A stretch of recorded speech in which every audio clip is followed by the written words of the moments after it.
Merci beaucoup à tous et à toutes. Je suis vraiment désolée, mais et je sais qu'il y avait beaucoup de personnes qui voulaient intervenir. L'idée, comme je l'ai dit au départ, c'est que c'est un moment. On va créer d'autres moments, que ce soit à travers des auditions qu'on diffusera aussi sur Internet. Et puis, en interpellant aussi au sein de l'Assemblée nationale et en suscitant ces débats-là, parce qu'on pense qu'ils doivent être répercutés. Je vais laisser la parole. Du coup, je tenais vraiment à ce qu'elle puisse intervenir, parce qu'en plus, elle est venue pour cela. Et va voir son intervention réduite puisqu'elle va devoir repartir. Mais je suis très contente qu'elle ait pu répondre à notre invitation. Donc Geneviève Garrigos qui va se présenter. Je vais me taire tout de suite, comme ça elle aura le temps de se présenter, d'expliquer ce qu'elle fait et peut-être quelques préconisations, enfin analyses et préconisations. Merci. Oui, bonjour. Je suis désolée d'avoir interrompu comme ça le débat, mais c'est vrai que j'ai un agenda un peu chargé aujourd'hui. Donc, moi, je suis l'ancienne présidente d'Amnesty International France. Depuis 2 ans, je suis plus particulièrement en charge de Région Amérique et entre autres, j'étais jusqu'au mois de novembre et je pense que je vais le redevenir vice-présidente du pôle Affaires sociales et éducation aux droits humains de la CNCDH où je représente Amnesty International, mais on est en attente de la nomination de notre futur président. Donc moi, je suis ravie de cette invitation. On avait eu l'occasion de se rencontrer au moment de la campagne électorale justement sur cette question de les discriminations et leur impact et qu'est-ce qu'on peut faire à ce niveau.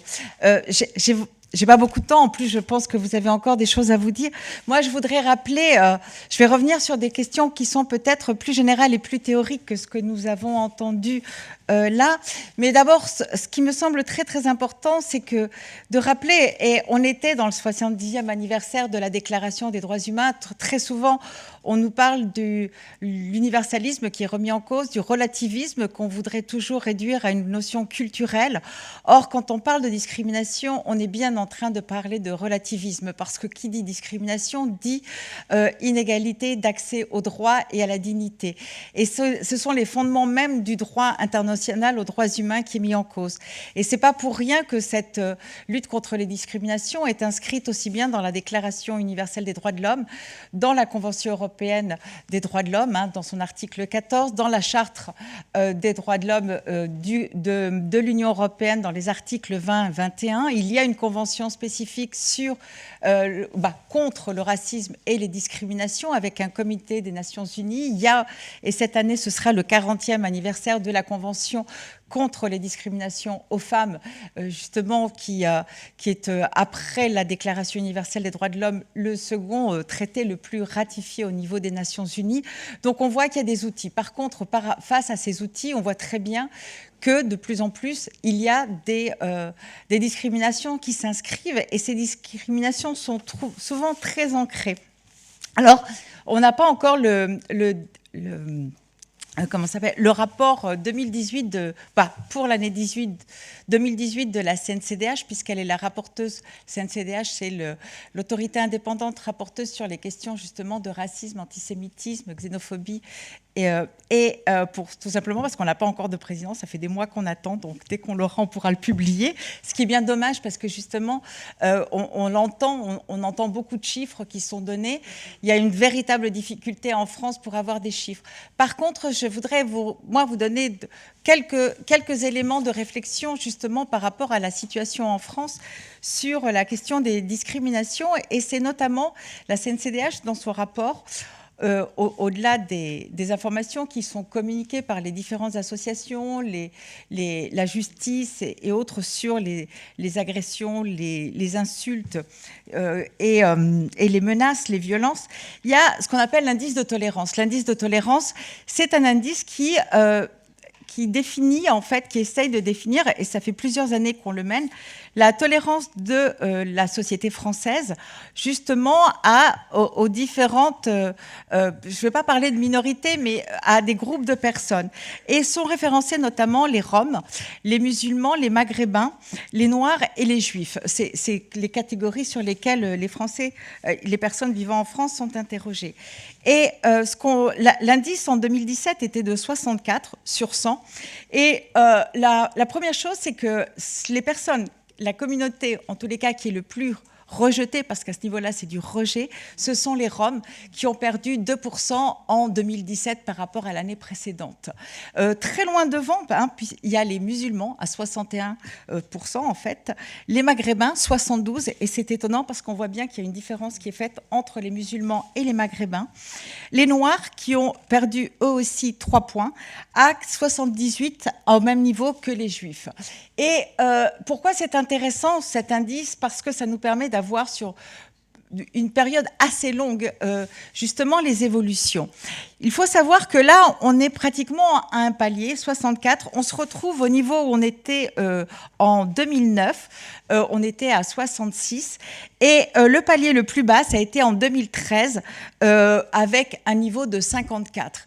Et ce que cela montre, c'est l'évolution qu'il peut y avoir au niveau de la société française sur la tolérance qu'il y a aux étrangers, aux minorités, en fonction de certains critères.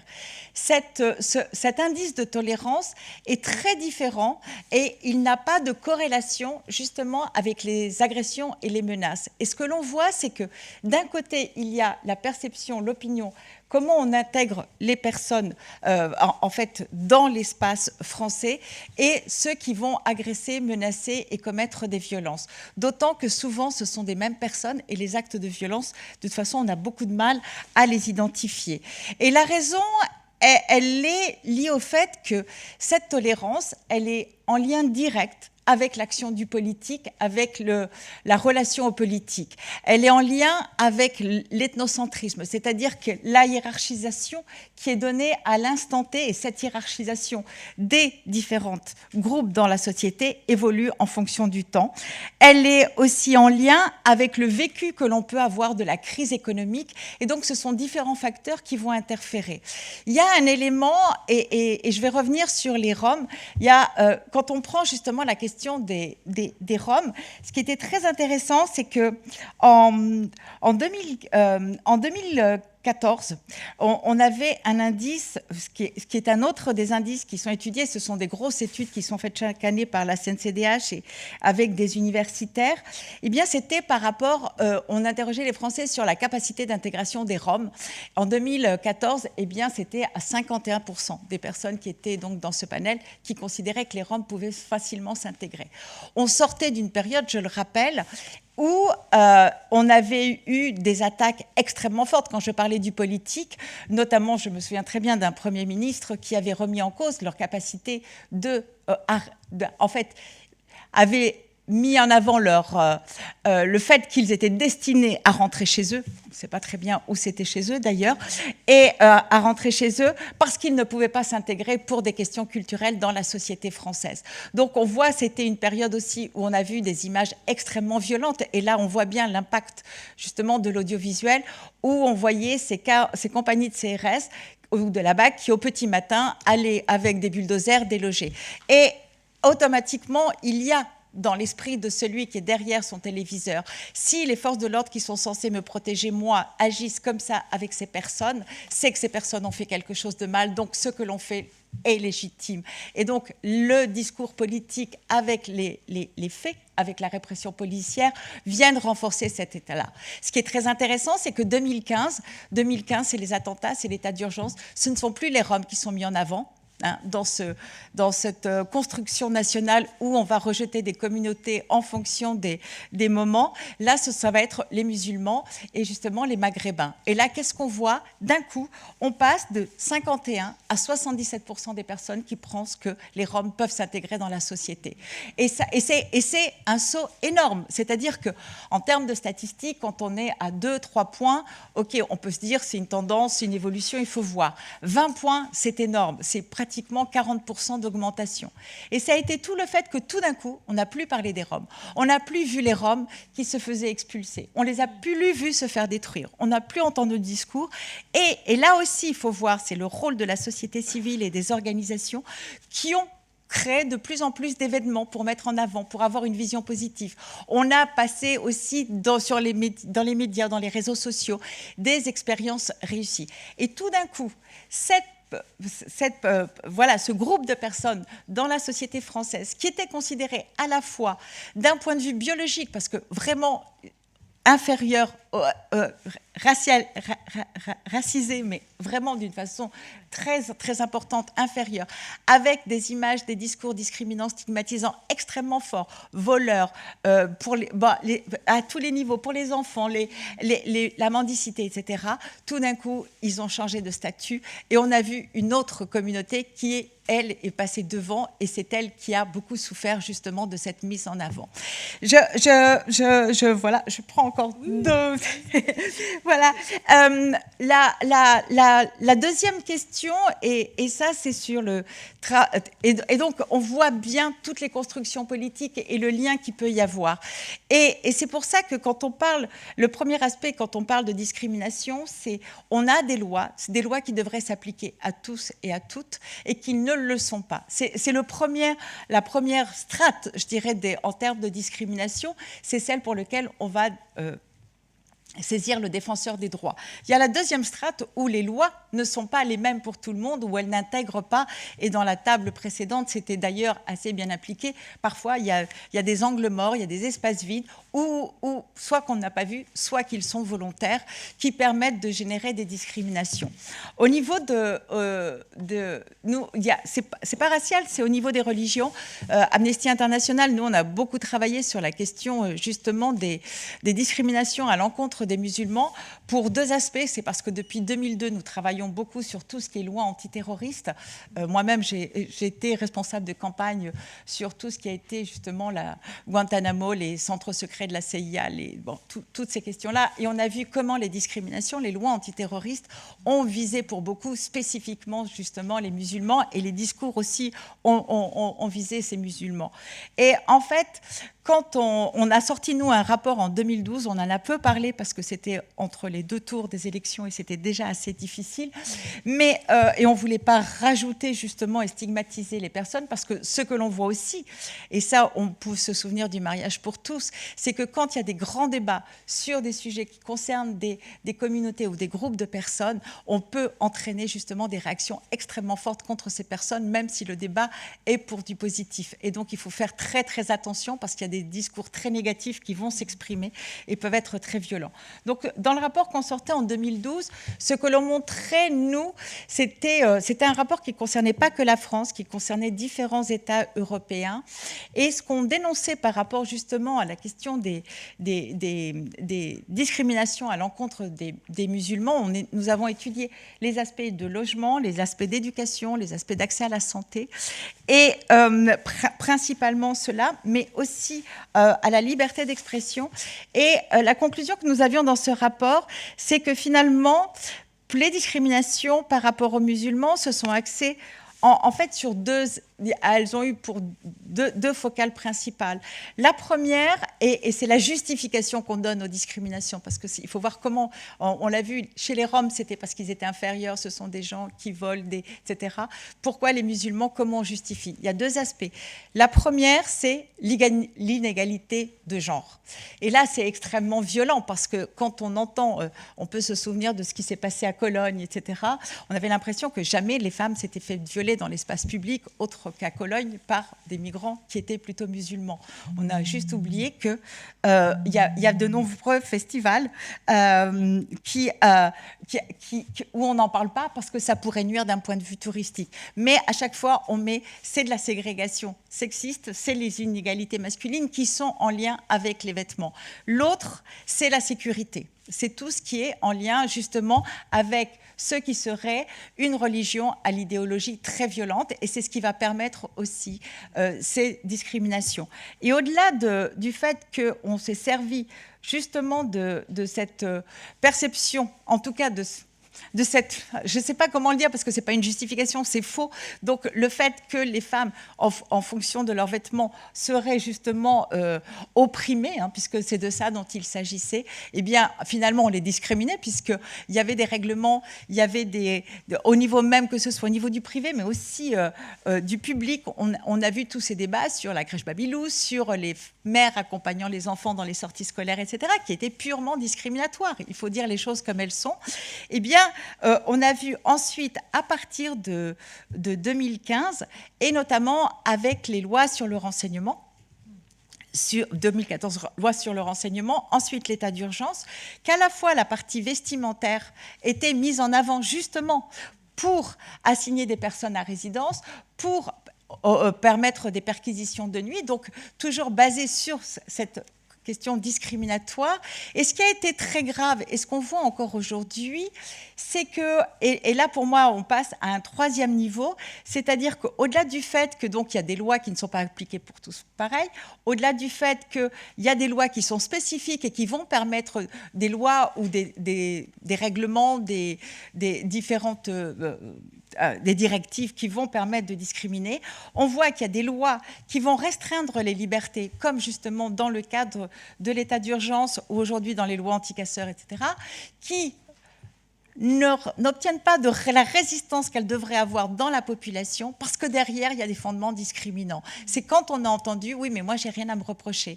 Et derrière, il y avait « oui, mais moi, je ne suis pas musulman, moi, je ne vais pas me faire arrêter, moi, je ne vais pas être assigné à résidence, moi, je ne vais pas subir les contrôles, etc. Parce que moi, je ne suis pas musulman, donc je ne suis pas ciblé parce que moi, je ne vais pas commettre d'attentat ». Et là où c'est extrêmement dangereux, c'est quand petit à petit, on se laisse dévorer par ces perceptions discriminantes, par justement ces préjugés, pour autoriser que d'autres soient victimes de discrimination. Et finalement, ce sont nos droits à toutes et à tous qui sont en train de régresser, basés sur ces discriminations. Et juste pour finir, il y a beaucoup de pistes qui ont été données.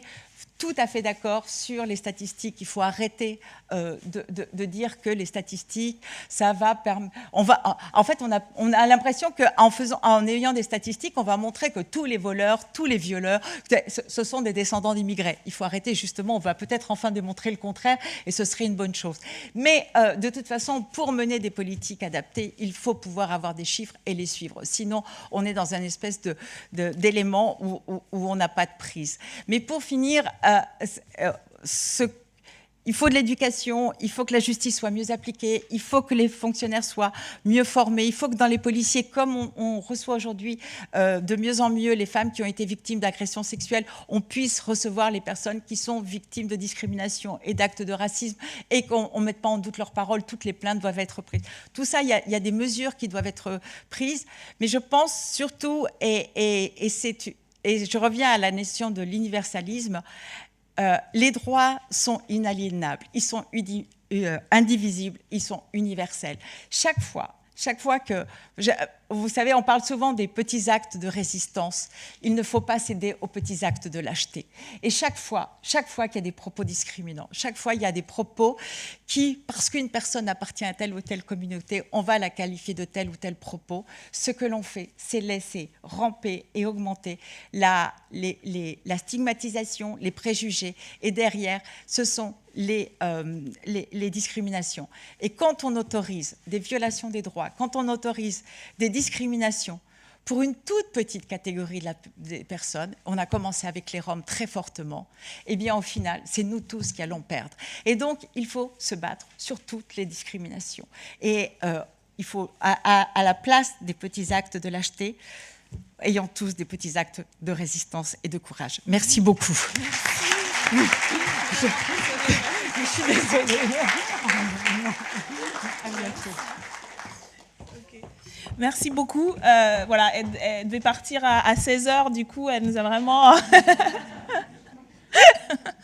Merci beaucoup, Geneviève Garrigos. On tenait à avoir son intervention, y compris, je vous invite à lire, donc il devrait arriver en avril, le rapport annuel de la Commission nationale consultative des droits humains, et qui est une mine d'informations. Et donc c'était, pour conclure, alors on a eu un changement de programme, et du coup, je vous adresse à la fois les salutations et les excuses de Jean-Luc Mélenchon, qui était bloqué, alors je ne sais pas s'il est revenu du coup, à Caen, puisqu'il était en meeting hier, et il devait arriver, et il y a eu, comme malheureusement souvent, des problèmes de transport, comme à l'aller d'ailleurs, et donc voilà, il ne pourra pas faire la conclusion, mais du coup, je pense qu'on a eu, voilà, au cours de toute la journée, beaucoup d'analyses, de pistes. C'était vraiment l'enjeu et l'objectif de ce moment de discussion et d'échange, de reposer le débat à travers les travaux, les expériences, les recherches, les questionnements aussi des uns et des autres, en mettant ça à disposition des personnes qui sont ici présentes, des personnes qui verront ces vidéos, pour construire ensemble, parce qu'on part du principe que on a le même objectif de défendre l'égalité, de faire vivre l'égalité, de la garantir, et y compris de l'étendre, parce que je pense que c'est un horizon ouvert et qui peut encore s'étendre, de construire ensemble à travers ce type d'échange les outils, les combats, les batailles.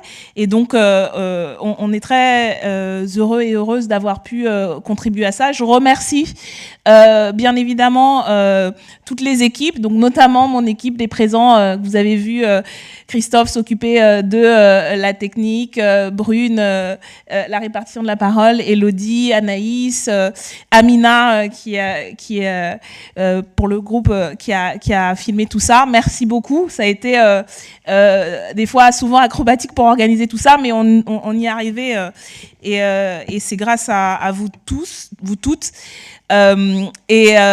Pour conclure, l'idée est donc bien sûr au sein de la France Insoumise, comme ça avait été dit, on avait rencontré quelques-uns et quelques-unes des intervenants en préparant nos propositions pour la campagne présidentielle. L'idée étant que on n'a pas la prétention de découvrir et d'inventer quoi que ce soit qui n'ait déjà été porté depuis des années. Et si ces débats existent aujourd'hui en France, c'est d'abord aussi grâce à la résistance, à l'obstination de citoyens et citoyennes, de militants et militantes, de personnes qui ont subi les discriminations et qui ont pris la parole. Et donc voilà, on est aussi héritier et héritière de cela, et on est aussi humblement du coup on s'engage humblement aussi dans ce combat en tant que militant, en tant qu'élu et parlementaire, aussi bien à l'Assemblée nationale, mais ça a été dit, des conseillers régionaux, des conseillers, des élus municipaux et peut-être européens bientôt, et européennes, parce que c'est aussi un levier, et je pense que ce lien-là, ça a été indiqué. Justement, on n'a pas une vision monolithique.